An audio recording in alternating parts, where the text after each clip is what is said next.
Форд ги објави цените на електричниот Експлорер кој пристигнува на европскиот пазар летово. Иако можеби некои се надеваа дека ќе биде поевтин, за него во Германија сепак ќе треба да се издвојат скоро 50.000 евра.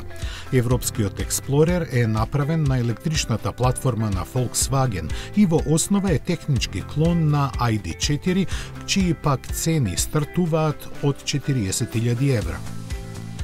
Сега најефтината верзија располага со еден електромотор од 286 конски сили и батерии со корисен капацитет од 77 киловат-часа, кои се доволни за поминување 600 километри.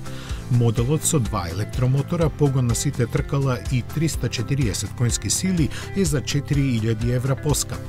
При крајот на годинава асортиманот ќе биде дополнет со основната верзија со 170 коњи и автономија од 380 километри, која ќе чини 42.500 евра. Колку за споредба, за Tesla Model Y во Германија се плаќаат 45.000 евра.